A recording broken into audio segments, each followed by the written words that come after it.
to design and quick layout. And that's my quick layout. It's my favorite one. You know, it's between the chart title, between all this stuff. Yeah, also, I'll show this again real quick. Got all these options. We got so many cool things. It's so nice. Gary! I was just looking for the sports channel, Gary. Hey everyone, how are we doing? For the first time I noticed that the fish in the background blinks. Watch when it switches to SpongeBob. I never even noticed that the fish in the background on the top left blinks. So check this out again. And you can go to design and quick layout. And that's my quick layout. It's my favorite one. You know, it's between the chart title, between all this stuff. Yeah, also, I'll show this again real quick. Got all these options. We got so many cool things. It's so nice. Gary! I was just looking for the sports channel, Gary. I think I made that up. It didn't blink. I think it did a color palette change or something. Oh, I saw it out of the corner of my eye and I was like, no way. That fish is, I mean, it's underwater. Why is SpongeBob catching fish? Over the little chill music right here, get started. So how's everyone doing? We can get started on some My Pearson here to start the day. Hope everyone's having a good morning right here. Google's on their 25th and no way. Is Google on 25 years of Google? Feels like just yesterday Google came out. You've never watched SpongeBob? SpongeBob is such a good cartoon. It's just good. It's just fun.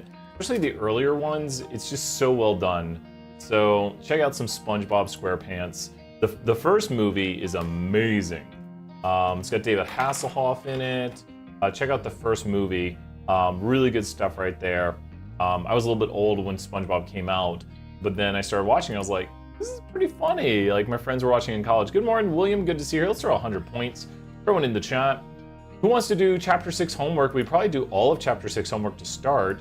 So what do you think? Chapter 6 homework, is that a good idea? We probably do the full thing. It's 8 questions. Me right there. Let's do Chapter 6 homework. Then we'll tell everyone in class, be like, we did Chapter 6 homework. We did all of it. I'm gonna get the notes up here. And so yes, is Jennifer right there. Let's do some Chapter 6 homework. So thank you for everyone who shows up here to do work. This is Stat 201, Chapter 6, Homework, Question 1. Let's go do it. Okay. Suppose you were to collect data for each of the pairs of variables. You want to make a scatter plot. Now, hey Aaron, good to see you there. We'll throw out some more points. How do you make a scatter plot? You can only make a scatter plot when you have what? I'm gonna get word going in the background. There's some SpongeBob for you right there. You can only make a scatter plot when what? Oh, I got some good notes up. Got lots of good stuff up. You can only make a scatter plot when what? There's so much good stuff. You can only make a scatter plot when what? That's not scatter plots. You can only make a scatter plot when what? 2 quantitative variables. I was looking for this one. That's actually a drawn scatter plot right there with a line through it, the linear regression, Chapter 7 coming up. But 2 quantitative variables make a scatter plot. It's 320 output, but here's the thing. This is the relationship between height and weight. Height and weight are 2 quantitative variables. So to make a scatter plot, which is when we can measure correlation, and here's values of correlation on the screen. This is from Wikipedia. We covered this last class, but values of correlation are only found between 2 quantitative variables. We can't say that enough. Which variable would be best suited as the explanatory variable, which would be the response? So the response is what we want to understand, and the explanatory is the explaining variable. Think of x's explain why. I can't really make a why something happened. Why, what are we interested in? That's the thing we're interested in. Why is this happening? Maybe the price of something, we'll find out. And then right here, the explanatory is going to be what explains why something is happening. Why is of interest, response, what we talk about, and x explanatory, memorize those. People call the y the dependent variable sometimes. That's more of a mathematical idea, like the value of y. Good to see you there, Cameron. The value of y depends on x. X would be the independent. More mathy, we're more business analytics-y. Okay, hang for this first one right here. As The Rock would say, it doesn't matter because you could switch around the x and the y either which way right there. So either one could be it, because if we want to predict the weight in grams or the weight in ounces, that's just weight, predicting weight, so nothing of interest there. What would you expect to see in the scatter plot? So if we use weight to predict weight, how would it look? So we're using weight in one measurement to predict weight in another measurement. So think theoretically, does weight explain weight, and how well does the weight of something explain the weight in another measurement? Like if you knew Brian's weight in pounds, would you know my weight in kilograms? And what is the correlation between weight in pounds and weight in kilograms? Like how would it look? It'd be positive, like when weight in this measurement goes up, the weight in the other one goes up, and how strong would it be? It'd be positive. We can narrow it down to these positive ones over here. So it would be positive, and how strong would it be? How strong would it be? Would it be weak? It'd be super duper strong. It'd be perfect, actually. It's this one right here, because every single point would be exactly on it right there. So it's perfect correlation, because if you know the weight in one measurement, you know the weight in another. So it's perfect correlation. It'd be positive, linear, and not just strong, but actually perfect. That should be that right there. It's not going to be curved. Exactly. And so it's like you can mathematically figure it out perfectly. Like everything would be on. It doesn't have to go up by 1. And Jennifer, great comments right there. And good, yeah, on the kilograms right there. So it'd be perfect. Like you could convert between the two perfectly, and you'd have a perfect linear relationship. So it doesn't even do it justice right here. So this one is ice cream sales and air conditioner sales. I'm trying to think. See, this is the good point of me doing this right here, because some of these are weird. Hey, Andrew, let's throw everyone 100 points for Andrew Wynn showing up right here. Good to see you, Andrew. Hope you're doing well. We're trying to predict. See, now I'm like, really? Are they going to say this is one of these is of interest? Because if you work for an ice cream company, then you want to predict ice cream sales. You work for air conditioner company, you want to predict air conditioner sales. So it's either one, right? Good. That's fine. People have been doing someone's got to do that in class today. I'm going to throw 500 points for Andrew remembering that quote. Someone's got to do that in class today. Oh, no, I don't delete the quotes, Andrew. We just got to like quote 370 or so. We're at quote about 370. Andrew's one of the OGs right here, the originals. I think Iraq has outliers are the Thanos of statistics. We got a lot of quotes from a lot of students over the years. So yeah, no, we keep all the quotes. And then the levels are named after students. When you get to high enough levels, you'll get to like Priya level, skydiving with Jesse level. The students get to name the levels at the end of the semester. So we keep it, and it becomes like a history of our class. That yeah, so I love that. Point check for Andrew. Oh, I reset points though. Andrew, I don't think I've reset hours ever, but Andrew wants to check his points. Can show the points, and I'll show you mine here in a second. So think about this. As air conditioner sales go up, ice cream sales would also go up, because there's a positive relationship. Like the more air conditioners we sell, the hotter it is. Lurking variables heat. Lurking variables are things outside. Like heat makes air conditioner sales go up. Heat makes ice cream sales go up. Not causes, but is associated with. And so there's probably a positive straight relationship, I think, because as one increases, the other increases. So if you would say, as ice cream sales go up, air conditioner sales go up, that's a positive. But we might get to a negative one here in a second, so we can talk over that as I just blur in and out. I'm going to set it to no longer auto do it. I'm going to set that later. College freshman shoe size, the shoe size of college freshmen, and the grade point average of college freshmen. So think about this. Which of these are you more interested in for yourself? If you wanted to know something, would you be really interested in knowing somebody's? This one's a weird one. I'm a little worried here. But which one are you more interested in here? Which one's of more value to you in the world? We'll go with that theory. I'd go with GPA. Now, I'm a little worried because they might be like, because this is one where it's going to have no relationship. It would look random. Because there's no relationship between these variables. It might be the either. It is not possible to assign a response for. Let's read what it says right here. Grade point would be best used as the explain. No. Shoe size would be best explanatory, and grade point average as a response to predict grade point average based on shoe size. See, if there's no relationship, this is where I am worried. Because it's like, it's just not going to work. There's no relationship. Or we could find out there is and be shocked.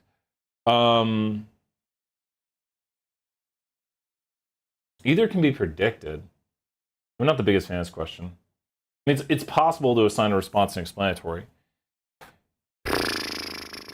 Shoe size is X, so I was right about that. Yeah, well, I was right with my theory. Great, William. 100 points, William, right there, confirming. Because I asked, which one do you care about more? And that's the response. Does that make sense? So the thing you want to understand is the Y or the X. The thing you want to understand, the thing you're interested in, is that the Y or the X? The thing you want to understand. Like, I want to know about GPA. Is that the Y or the X? I want to know about this. Is that the Y or the X? I want to know about this. Am I talking about the Y or the X? Because I think you say, why does something happen? That's the thing of interest we're talking about here. That's always the best way to do it, is be like, I want to know about this. Why is this happening? That's your Y variable. So GPA is the Y. William, another 100 points. Really good job right there. I was second guessing myself. I was like, how are they going to go on this one? And there's going to be no relationship right here because it's just random. We'll hit the random button later again. But there's really no relationship. Number of miles you drive since filling up and number of gallons in your tank. As the miles you drive goes up, your gas does what? Finish my sentence here for some points. As the miles you drive goes up, the gas in your tank does what? Goes down. This indicates a what relationship? Or you could say, as you drive less miles, you have more gas. So if you've driven less miles, you have more gas. If you've driven more miles, you have less gas. This is indicating a what relationship? So if you drive less miles, you have more gas. If you drive more miles, you have less gas in your tank. Negative right here. And so the positive relationships follow each other, like the more you study, the higher your GPA, but also the less you study, the lower your GPA. So a positive relationship follows in the direction, like as one goes up, the other goes up, or if one goes down, the other goes down. But a negative relationship goes in different directions, as in more gas in your tank, you've driven less miles, less gas in your tank, you've driven more miles on this tank of gas. So with this right here, we probably want to understand, if you're driving a car, what are you thinking? Are you thinking like, man, how many miles have I driven? Are you like, man, how many miles have I driven? Are you thinking, man, how much gas is in my tank? What usually crosses your mind? What usually crosses your mind when you're driving a car? Like, how many miles have I driven lately? Or how much gas is in my tank? Which of those crosses your mind more? I know they both might cross. How much gas? That's the question. We're like, how much gas do I have in my tank? And maybe what would explain that is how far we've driven. And this is maybe how cars work. I don't know how cars work. Magnets, I don't know how they work either. Gallons of gas would remaining be the, nope. Number of miles driven would be explanatory, and gas in tank, because we want to understand how much gas we have. And this would have a negative linear relationship. There can be curved things. Like, none of those were curved, which is kind of a bummer. A curved one would be the following, and it actually might not even follow a curved relationship. So if we wanted to talk about possibilities of curved relationships, you could say something like study time and grade on test. Oh my gosh, it's the biggest plot I've ever seen. Study time and grade on test. Magic. So here's study time and grade on test, GOT. Because you want to understand your grade on test, and how much you study would explain it. So think about this. There's diminishing what on study time? Frankly, sometimes you see some outliers towards the top side. There's diminishing what? Do you get where I'm going with that? Time plot for the win? Oh yeah, or well, kinda. Well, it's so Cameron, I'm throwing you 500 points. I see in Cameron, a huge win right there. So a time plot could be done by somebody for something like this. And what they would need to do, there's a diminishing return or diminishing slope. It levels off, and that's a curved relationship right there. So that's what, because none of them showed a positive curved, so I want to show a positive curved relationship where there's diminishing return. It doesn't stay linear the whole time. Like, this does not follow a line. What somebody could do, so the line is a bad idea. This is not a linear, this is a curved non-linear relationship. So what somebody could do to plot this is they could give themselves practice tests and see where they are at hour 1 through 100.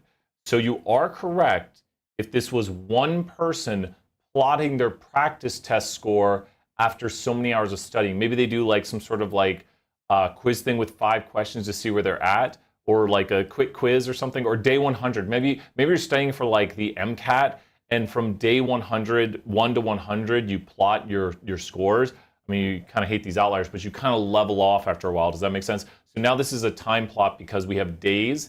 If it was different people, it technically wouldn't be a time plot. because it's not there is a variable down here that's like study time, but it's not like the time going in order. Time plots have where you could actually do this through them and see a kind of smoothing relationship. So that is the smoothing trend or the moving average trend across time. We've never put moving average on the test, but you could do something like a moving average throughout the time plot to see kind of what you were on average over a 5-day period. So really good, and once again, 500 points for bringing in some time plots, which are special case scatter plots that have a time on the axis, and actually it would be collected at each time interval, and there would only be one observation at each time interval, and usually it's for like a process, like trying to get higher grades on a test by one individual. So Cameron, really good segue into that. Good memory of time plots right there. Let's do this next one. We're going to knock out the whole homework right here. So if you're here, you're going to get the whole homework done. So here is Stat 201, Chapter 6, homework, question 2. A lot of people time plot stuff. It's really good data. I actually saw it in Mike Tyson's Punch-Out video this morning, a time plot. I was like, that's a time plot right there. Woo! So they'll pull it up here. Really good channel. So with this right here, we've got some scatter plot. What do you notice about the data? You can actually figure out the scatter plot by looking at it. As X increases right here, because we're interested in sales, so sales needs to be on the Y, which it is. What do you notice right here? What do you notice here? As X is increasing, what do you notice about the Y? So look at the X, look at the Y, they both go up. So that one goes down, that one doesn't really go anyway, that one's just weird. This is the only one that works. We can put it into jump, but if you notice as X is increasing, Y is also increasing. That's good to see right here. What would you say about this association? Very clearly, it has a positive. There's a little bit of nonlinearity. What you want to practice doing is you want to take and see if a line mostly goes through the data. So it's not the end of the world if it's a little weird. You don't want it to be really weird, but I mean, you do a perfect world, it's like this, but it's 2 points at the end. It's not great, but it's pretty strong. And strength is, to review, strength is the tightness of the points around here. So the points are really tight, they're not spread out. The previous graphic we showed you linear correlation going from weak to strong on the top line right there, with the weakest being 0 right there. And the slope of the line doesn't matter, so it doesn't matter if it goes up or down. The strength is how tight it is, and the strongest is -1 and +1. The negative and positive only indicates the what of the correlation. The negative and the positive only indicate the what of the correlation. Strength, something, form, unusual features. Strength is tightness around the form. Negative and positive only indicate what? Direction. Where's some points right there? Direction. Strength, direction, form, unusual features. Make sure to know what those are because they're how we describe correlation. This is a mostly linear, positive, very strong correlation that has weirdness at the top, some maybe bend or nonlinearity or slight outliers. Some weirdness, but I mean, if it was this, that would be a correlation of like R equals 0.98.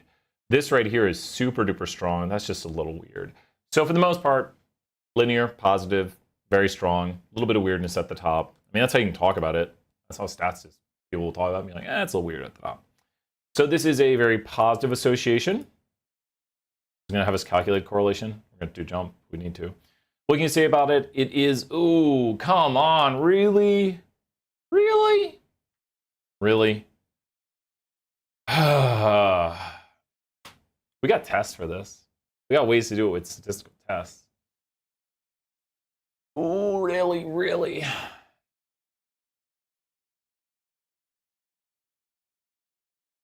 What do you think? Linear or curved? It's definitely got. I'm gonna get mad if it says I'm wrong. You ready? Because what I'm gonna do is I'm actually gonna do a statistical test, which goes a little bit beyond what we've done. I'm gonna copy the data to the clipboard based on Pearson past. I'd say linear.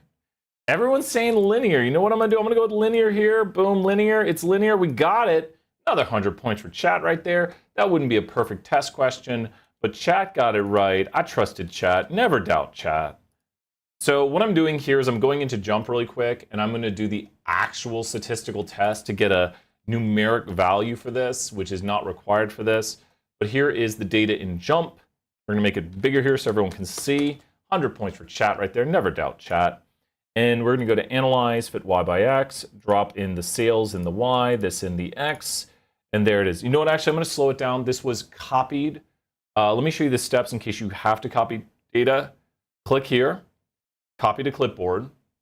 With copy to clipboard, hit Command-C or Control-C, open up JUMP, and inside of JUMP, go to File, New, Data Table. Oh, thank you, Cameron. That's good review and practice. I mean, it's just the lecture kind of again. So File, New, Data Table. With File, New, Data Table, you want to paste with column names since this had column names. So paste with column names, and then you'll see right here it's quantitative because it's blue. If it's not quantitative, that's a problem. Paste with column names. If you mess up, start a new data table because if you try to change it, it won't change the class of the vector.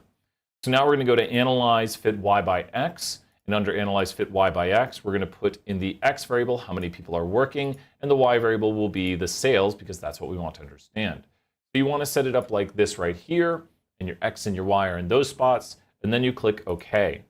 So here's the plot we saw. We're going to go to Fit Line right here, so fit the line.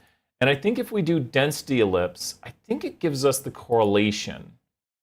Does it? It does. I thought it would. So the correlation is a correlation value of 0.927. What did I guess? 0.94. Oh, because of those points. Because of those points over there. If we removed, let me watch this. Let me put on auto recalc. I said it'd be without those points. Okay, so I said without those points. Let's see how close I was.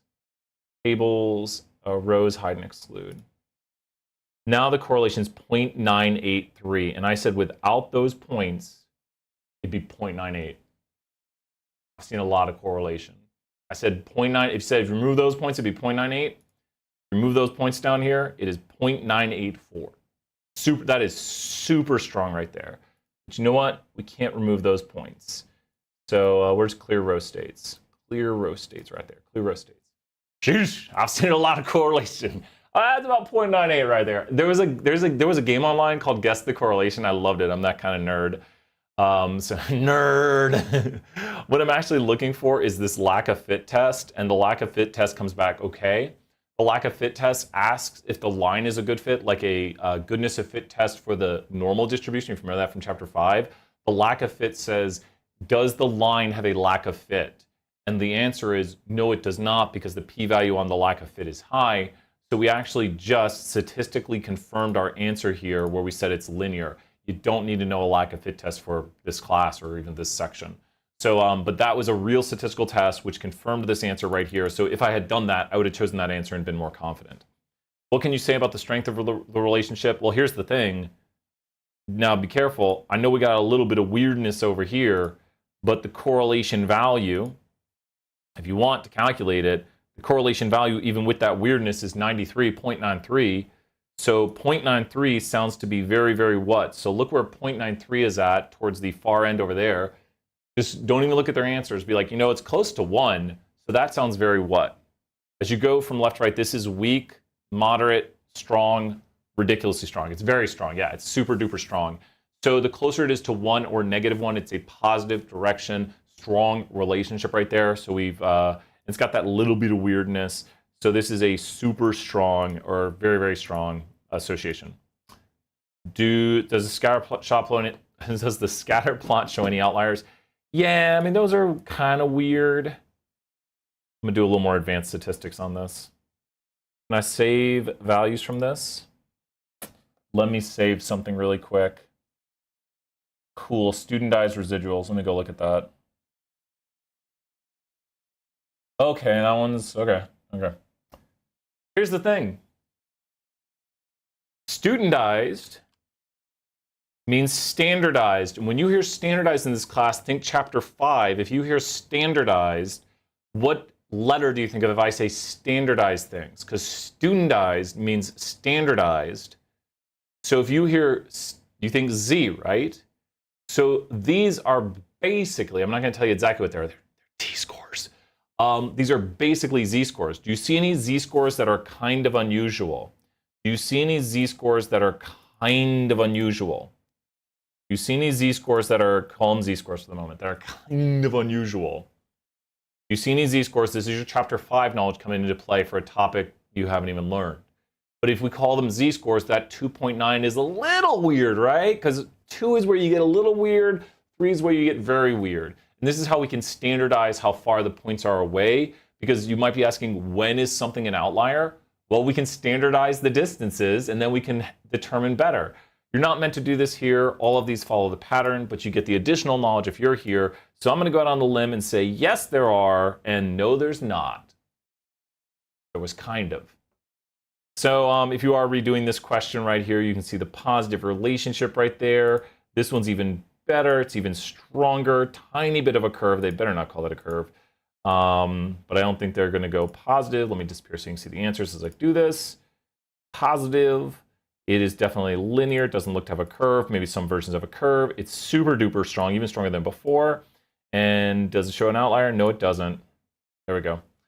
You can really overthink these questions sometimes. That, as a statistician, I'd say it's a light outlier. So is there there's not big outliers, but there was light outliers, like a little bit of weirdness, like I said. So I wish it said, are there light outliers? What is the studentized residual of any points that look to be kind of eh? But it looks like there's no outliers for all those. What do we see right here? It was making, why? What do we see right here? Let me mark this question, then let's do it. What do you notice between capacity in terabytes and price? Go ahead and look at the relationship between capacity in terabytes and price. So take a look at the capacity in terabytes and price right there and explain to me the relationship between the variables. Explain to me the relationship between capacity and price and terabytes. And you think about what we'd want to understand right here, we probably want to understand how much a hard drive costs. You walk into a store and you're like, man, how much money is this going to run me today? So since we're asking how much money is this going to run me, that would put the price on the y-axis, because that's what we're walking in wondering about and caring about. And then we're down to just two graphics here, graphic A or graphic D, and the relationship we see in the data is that the relationship is very what? From 0.5 to 32, looks like it's positive relationship right here. Boom, so we got it right there. There's the answer. And here's the thing, you have to zoom in to see this. I remember this problem now. Take a look at the start of this. And if I were to draw lines through this, there's actually another technique we have called, what am I thinking? It's called, it's not splines, it's line segments, whatever the official name for that is. You can really see it when you zoom in right here. If you draw through here and do a line down here and look at the linear relationship, it looks like this. Piecewise, that's what it's called, piecewise regression. I'm not doing that here today. If you do another one here, and even that one doesn't look to be on it. So here's the problem, not a big problem. It looks like the relationship is somewhat not what. It looks like, especially if you go up to that top one over here, wouldn't really follow either of these. It looks like the relationship is what? Nonlinear. So there's a nonlinear, there's a bend throughout the model, and nonlinear. We actually call this monotonic. Mono meaning one and tonic meaning direction. So it goes monotonic up. Tonic probably means direction. This is nonlinear monotonic. So there's techniques we have for this, like Spearman. This would actually have, it's close to a Spearman of 1. That one goes down right there, for those who know Spearman. But this was not really good for Pearson, because Pearson is only for what type of correlation? Pearson should only be for what kind? Hey, Mark, good to see you here. We're doing some correlation. Pearson is only for what kind? I prefer peppermint. Peppermint's also good. Oh, Spearman. Spearman. You got peppermint, Pearson, and Spearman. Spearman is for linear, and that's what we learned in 201. The basic sort of correlation is linear correlation, and I believe that's where this problem is going to go. So the direction of the association is whether it goes up or down, and the direction here is definitely positive. It goes up. And the next thing here is the relationship, which is the form, and we really only have two forms. There's things that are lines and things that are not lines. This is not a line. Remember, again, it had that curve relationship to it. So this is not a line. So it does have a pattern. We'll just say it's not linear, but that's curved. It's curved right there. Now here's the thing. Strength is how what something is around the form. Strength is how what something is around the form. Strength is how what something is around the form. Strength is how tight it is around the form, tightly packed. Here is the relationship. Do those points look tightly packed? Not just the line, though. Good answers. Let's show you some points. Not just the line, the form. And the form could be linear.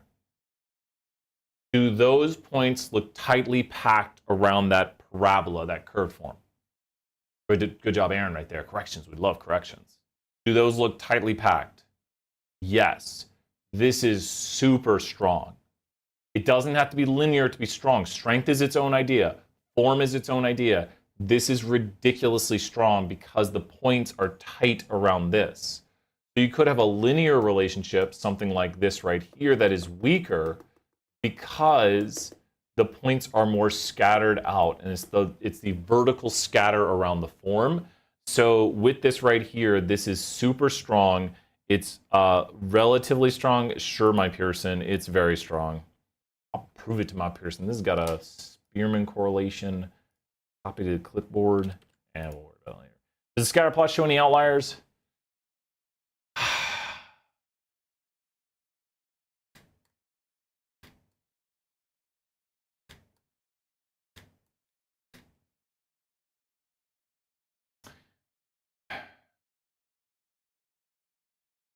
It is no? Okay, I guess you're right. I've done these ones so many times, and because yeah, if you do that right there, and here's what you could do. I'll do the jump part of it, and then we'll show that Cameron is right there. It's the no with blanks. Oh, and then we have to put in the blank for the thing, that price up there. If we fit this, remember, I'll slow it down right here so you can see it. We can go fit y by x, put in here capacity as the x and y price. And what we can actually do is we can fit a polynomial to it, and we'll fit a quadratic, and look at that. Are all the points basically on the parabola now? Remember how we said we're going to fit a parabola to it? We're not fitting parabolas in this class, but it does follow the curved pattern, which we would need to be able to identify by looking at it and say that that's nonlinear, which means the line doesn't do a good job. And look at how perfect the top point is. So that top point's not an outlier, it follows the form. So a point up here is not an outlier because it's right on the form. It's right on it. So it's it's exactly what we thought it would be. So it's no, because while this terabyte hard drive is far from the other points, it follows the pattern. And that's literally it. Just to show you it again, while this point is over here, it follows the pattern. Did everyone see that? And that's why I like to show it in jump right here. No, while this point over here is far from the rest, it follows the pattern. It follows the form of the relationship. So really good question right there. Those are your good questions. I'll tell you if it's a good or bad question, but the things you can learn from these are usually, that was a really good learning right there. Anyone want to explain this one as I put the timestamp and we do this question super duper quick? Anyone want to explain this one in the chat right now? And I'll give you some hints. Anyone want to explain this question in the chat? Any two relationships or any two variables can have their relationship studied with a scatter plot. False. It's only for two quantitative variables. So imagine this. If I wanted to examine what pet someone owns and their gender, like I could be like, I think guys own dogs more. Or guys own bunnies. I love bunnies. So if I were to think that that's true, so what would I do? I'm going to find a picture of Morty here to put on stream. What would I do to examine people? You'd use a mosaic plot, because a mosaic plot is between two categorical variables, mosaic plot. What if I wanted to look at grades, which we've looked at a lot? If I wanted to look at grades and say, I think that maybe men have higher grades, and I come to find out men have lower grades or something. You never know what you're going to find out when you look at data. If I wanted to compare grades and look at grades of individuals, then how would I do that? Grades between males, and how would we do that? So grades is probably what we're interested in, not contingency for the previous one. So if you think about grades are what? Quantitative or categorical? Grades are quantitative or categorical, like your grade. I guess if you do A, B, C, D, but let's say you're looking at a score on a test. So we could say test scores. We need to clarify that. So like test scores, and then it actually does, William, I got to throw you some points for that. It does depend if it's letter grades or not. If it's like a quantitative grade that you're interested in, so a quantitative Y, and then you would have here groups of people, side-by-side box plots. And I promised you, there's a bunny. He's a good bunny. He's a good bunny. He's such a good bunny. So, unless he's like mad at us and being like, Bunny's in the chat right there. He's a New Zealand white, is it? He's so good. His brother Jolly is really good too. Bunny. All right, let's go answer the question. This is false. It's only between two quantitative variables right there. Only two quantitative. Mine did that a lot. It's kind of cute if it's not crazy. We go to put in hay, and he just goes like, he's like grabs at it. We're like, dude, we're putting it in your trough. Chill, man. Chill. We'll give you the hay. We're humans. We don't eat hay. He's probably like, you got all this hay. Give it to me now. Ay, ay, ay. Okay. So here we go. Which of the following best describes a response variable? Don't read their answers. The hay tax. Which of these best describes a response? Don't read their answers. What is a response variable? Don't tell me their answers. What is a response variable? Don't read their answers. Don't read it. Have a good understanding. What is a response? What is an explanatory? The explanatory variable is the thing that does the explaining or describing. It's the x variable, goes on the x-axis. It's going to explain the y variable of interest. The y variable of interest is the response, the thing we want to understand, the thing we are studying probably. So the variable that might change in response to a change, a response variable is the variable that you hope to predict or explain. So the explanatory does the explaining. What you want to know, yeah, hope to, and you predict it. A response variable is the dependent. Oh my gosh, they're doing all of these right here because they all sound kind of, yeah, is it all of them, really? The response variable should be the dependent variable. I hate that wording. That you hope to understand. I would say understand. The explain right here I don't like because the x's do the explaining. So I only like to talk about explaining with x's, that x's explain. I don't want to use the word right there because it might confuse. The y variable is what we are predicting. It's on the left side of the equation. We predict why something is happening, and we want to understand it. That might change in response or be explained by, I'd prefer to say. Decent, my Pearson question. Not the best. Not the best, my Pearson question. They can do better than that. We are almost done. Is everyone pacing with me right now, getting the same stuff? It's like we're running a race, and we're going to get this Chapter 6 homework done. There we go, Chapter 6, Question 6, Homework 6, all that good stuff right there. If we assume that the conditions for correlation are met, which of the following are true? Okay, so what are the conditions for correlation? I need some Q, something, something, blah, blah. What are the conditions for correlation? What are the conditions? We're going to review those right here. We try to do a little bit of lecture with our bunnies. So what are the conditions of correlation? Need all three conditions. I have people chant this in chat and class. Well, it's mostly straight, yeah. Q, something, something, no, something. Q, something, something, no, something. We said it last class. Show you some points right here, everyone paying attention, following along. Hi, Cameron, you're going into really good detail right there. So the saying is, it is QQ, which stands for two quantitative variables. So I say QQ, I mean, if you said QQ to someone, they'd be like, what are you talking about? You're like, oh, X is quantitative, Y is quantitative, two quantitative variables. You have to have that to do correlation or regression. QQ, straight enough. So straight enough means follows basically a straight line. Doesn't have to be perfect. And then no outliers. Because what can outliers do? What can outliers do?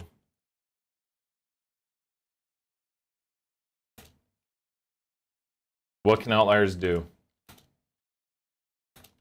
Outliers can do anything to correlation. We don't like them. Anything is possible with outliers. So that's what we were talking about last class. If you're watching this from another class, all of these statements, if you saw them on a test, this is test prep right here. To the test moments. All of these things right here would be what? Outliers can make a strong correlation weak. Outliers can make a weak correlation strong. Outliers can make a positive correlation negative. Outliers can make a negative correlation positive. Outliers can make a moderate correlation strong. Outliers can make a strong correlation moderate. Outliers can make a slightly negative correlation very positive. Outliers can make a correlation close to 0, close to 1. Outliers can make a correlation close to 1, close to 0. Everything I'm saying would be what on a true or false question when it's outliers can do this to correlation. So every single one of these, outliers can do this to correlation. Would every one of those, what would they be? They'd be true. When you see on the test, I hope someone sees this and is like, I saw that on the test. And I was like, boom. Do you have any videos for 74 coding? I might, Jack. Hey, we'll try to find that after this. Jack, thank you so much right there. And good to see you. We'll throw you some points in the chat. So if you see this on the test, outliers can do this to correlation. True. Now be careful though.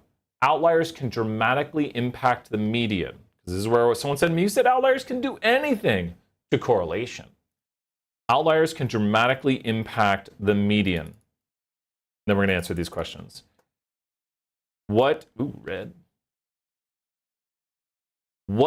is the median right now? What is the median of this data set? What is the median? Get ready to repeat yourself. 8. What's the median? I changed the data set now. What's the median now? 8. What's the median now? What's the median now? What's the median now? What's the median now? What's the median now? What's the median now? Outliers do what to the median? Outliers do what to the median? Hence why we use the median when there are outliers. And the IQR is based off the same idea of percentiles. So the median and IQR are impervious to outliers because outliers are on the far end of the distribution where the median is at the 50th percentile and the IQR is the distance between the 25th to 75th percentile. So the outliers on the far ends of the distributions are not going to impact those values. That's why we use them when there's outliers or skew. Mean and standard deviation when there's not. Review of chapter 2 right there. Okay, let's go answer these questions with the bunny. Okay, a correlation of negative 0.98 indicates a strong negative association. You trying to trick me here? You trying to trick me? No, that's about as normal as it gets, and we do have a graphic for that right now, showing right here. We'd be towards this end right here. That's as true can be. Couldn't find the trick. Multiplying everything by 2. So here's the thing. Correlation is unitless. Unitless like z-scores. So think about this. And what's the highest correlation possible just in terms of, you can go either end. What's the highest correlation numerically, mathematically? 1. So if you multiply everything by 2, and that would, if it was true, that would double correlation. Correlation would have to be 2. So it doesn't even make sense because if correlation is 1 and you double the values, you can't get a correlation of 2 because that doesn't exist. It matters now. It would do nothing to it because the z-scores it's based on, because if you look at it mathematically, the z-scores correlation is based on standardize the values. So if you've scaled it differently, like we did scaling in chapter 5, if you scale it differently, it's going to get z-scored and it's not going to matter. Thank you, Rock. Would not affect it. And there's other questions like this, like a hurricane question, which does the same thing. If you add values to it, it's not going to affect it either. The units of correlation are the same as the units of y.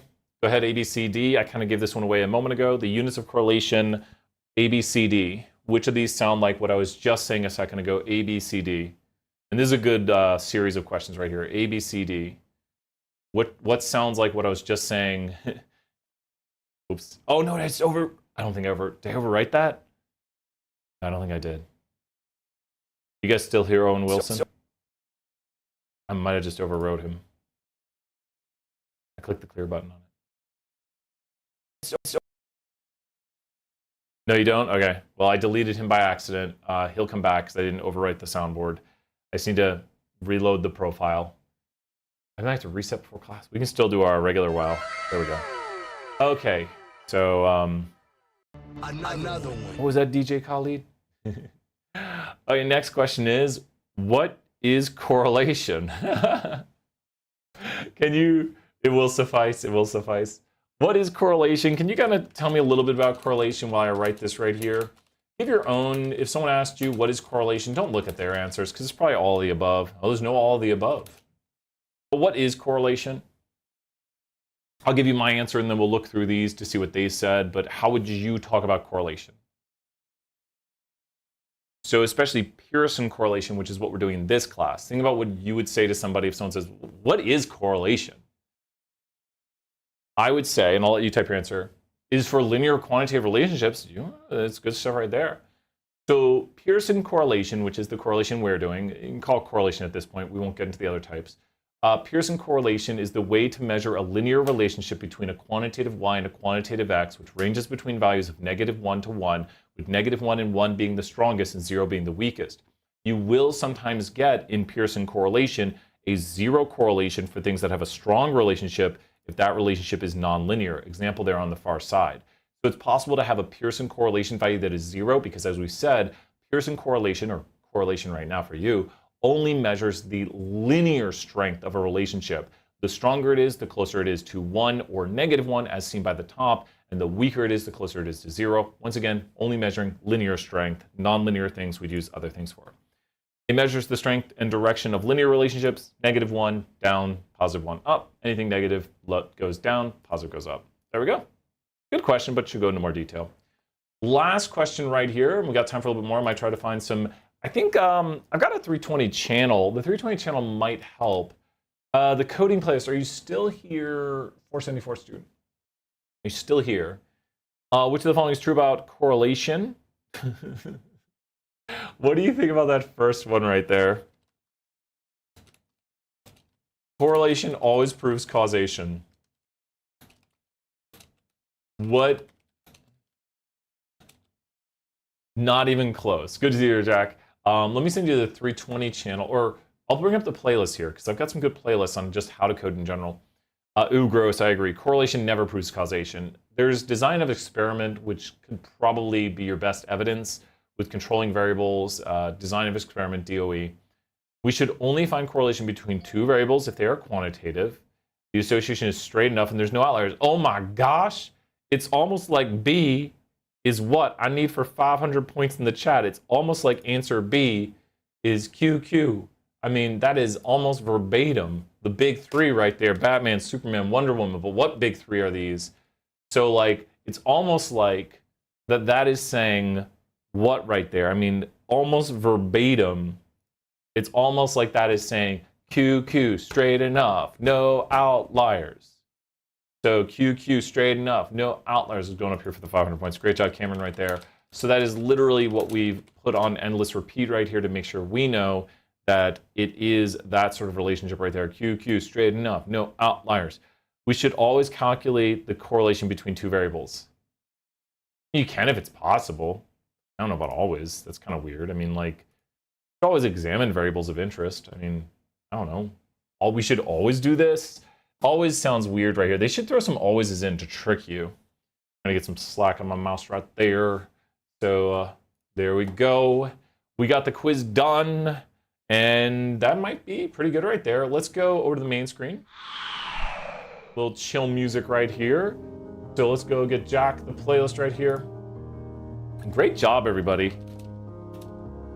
I like doing, the more homework we can do, the better. Like, we get the whole homework done. And then the quiz questions are in other ones. Yeah. I'm over here in the playlist right now. Let me drop the playlist in the chat. So, it tagged my name. Because my name's in the playlist. Tagged my name. So what I would do, I'd go to the coding in R, or basics of coding. Here, we're getting started in R. Boop, boop. So, whoop, I am way off the chat. Way off. Okay, here, coding advice. Let's go to coding advice. Oh, and I want to show BAS 320/474 coding advice. Okay, so I'm gonna go grab from the Discord the bunny. Let me go to most recent. And let me go over here, go to 320, grab the correlation file. I think this is the most recent version of it. Let me blank the screen really quick.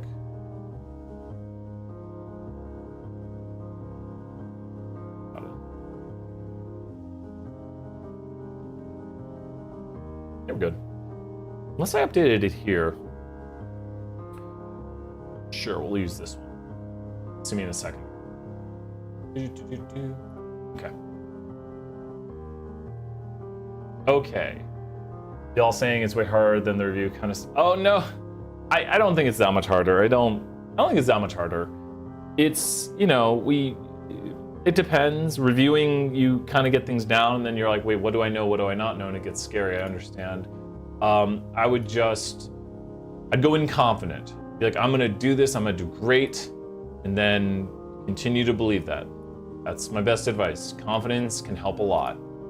And so right here, these videos I would watch. Let me put the playlist in the chat. I would know these basic things. There's a lot of basic functions in here. Probably some of your bread and butter basic functions are going to be, it's not summary. This is 12 easy functions. This is really good right here. So this one, the 12 easy functions are things that just take X. But here's the thing with coding, is you have to build your knowledge over time. So, I mean this in a good or bad way, is if you know how to code, you should be pretty good tonight. If you're cramming today, today's not the day to cram. Get a little rest, get a good meal, relax, take a moment or two, get your worksheets ready in R, make sure everything's prepared. Today is the day to finally prepare, because all your coding knowledge is going to come into play. So I want to show a function I made right here so we can show it on the YouTube. And this is a function that I wrote right here called advanced correlation plot. What does it do? It makes for you, what do you see over here on the right side of the screen? A what? Oh man, I added in the extra thing.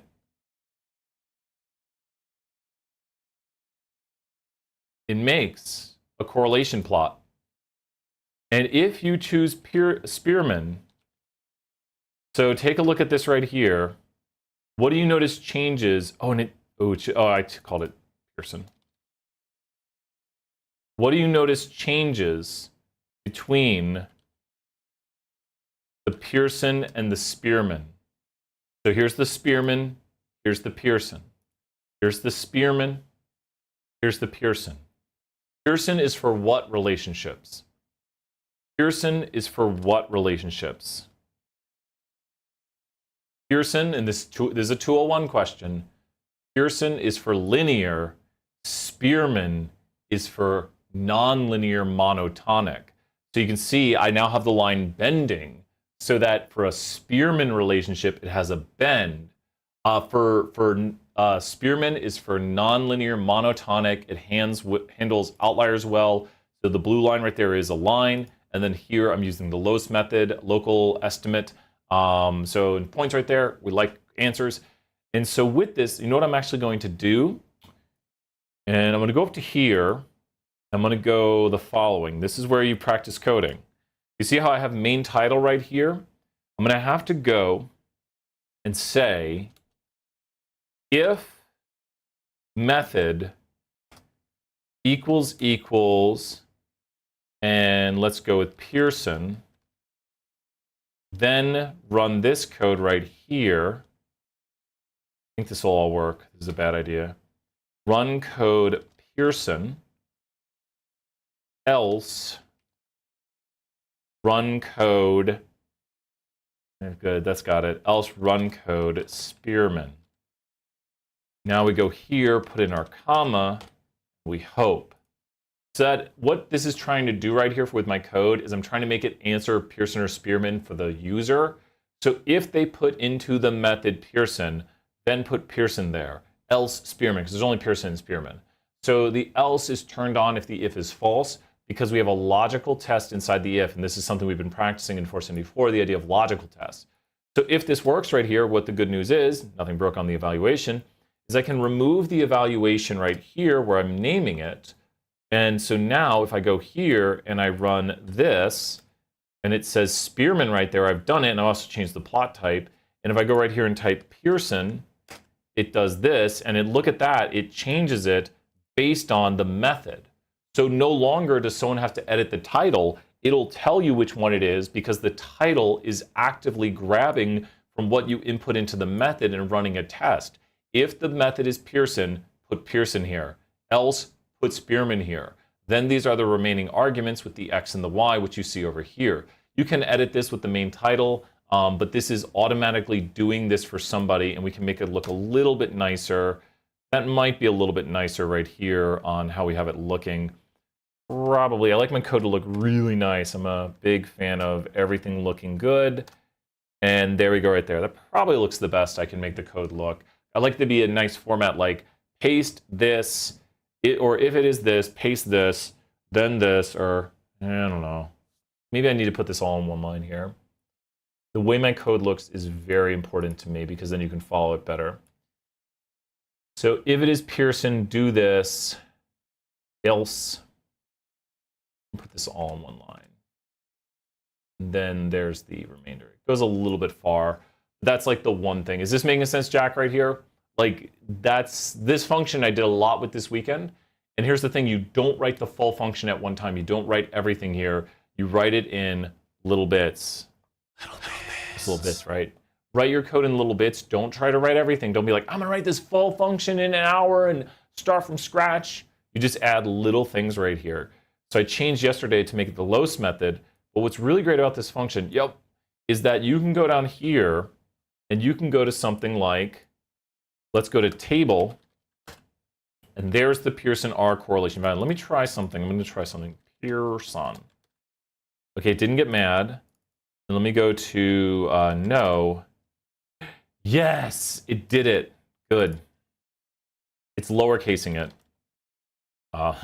Look at this. Spearson. Please enter in Spearman or Pearson. And so there we go with that. And that's got that. I think, I was trying to think of the corrections I wanted to make to this. There we go. And this is when somebody enters in their test type. But building something like this is what gets you a lot of practice. Because once you start sitting down and have to use these things, your brain has to start activating, or he'll go int, and there you go right there. What I'd like to do, and maybe we have the 5 minutes to do this, is I actually want to have it figure out what the string is. So let's see right here. I'm going to try to do something. Go to a web page, and let me try to figure this out. So this is a code I want to write.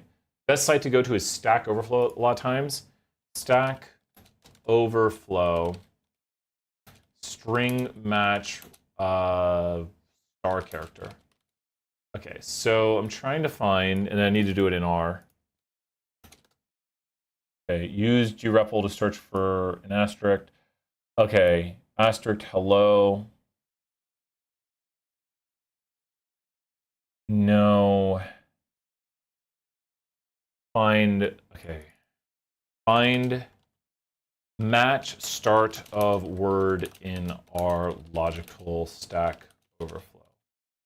Okay. No. Yeah, here we go.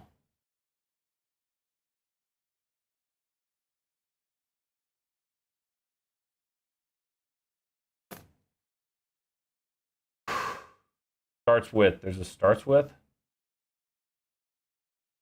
Okay, wait. Let me try this. Starts with? Ooh. Does a string start or end with another string? So you give it the string, like Brian, and you give it the BR. That's true. Okay. So now what we need to do here is make our partial matches. So I'm going to go right here and take some of the words people could mess up. And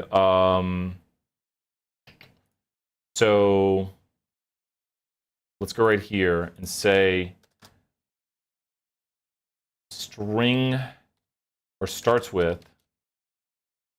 Oh, dplyr has a start with. And then we need the string, which is going to be perm test. Does perm test start with, and he'll do the easy one, method. Does method start with SP? If so, no. Does method start with, there we need an if. If method starts with SP, then, wow, I'm bad today. If method starts with SP, then run the code method right into Spearman. So now if they, I'm going to misspell Spearman. Spearman, Spearman, and also, no, here, wait. And then I'm going to go message first. Message the user and tell the user, it appears you want Spearman correlation. And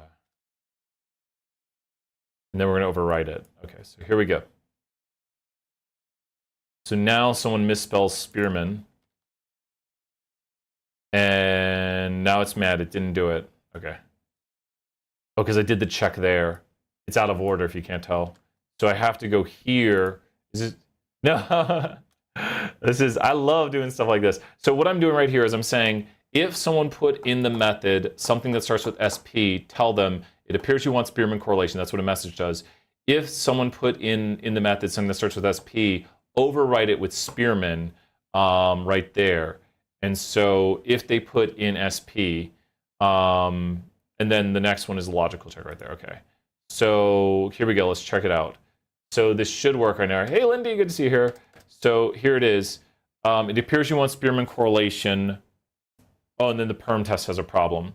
So now the perm test would need to be something like no, but it says it appears you want Spearman correlation, but misspelled it. Let's say that. We could say that. So it appears you want Spearman correlation, but made a typo. So now it says that, and we can also take this code right here and do the same for Pearson, and we just change this right here to Pearson, and we go right here with Pearson. And so now when we run this right here, if someone were to put in something like, we typed SP, didn't we? We didn't change the check. Here, this needs to be Pearson. The start of Pearson is PE and PE, or we could just do P if they put in P, or we could do S if they put in S, because it's only two choices. So now we go here, and if someone put in Spearman, that would work, or they put in something like this, that's going to say, it appears you want Pearson, but made a typo. And then it does it for you.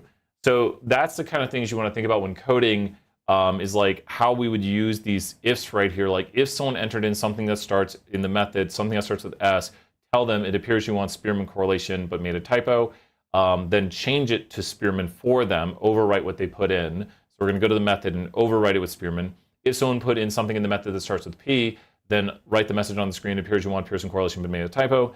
And if this thing that they put in still starts with P, which it does, then go to the method and overwrite it with Pearson.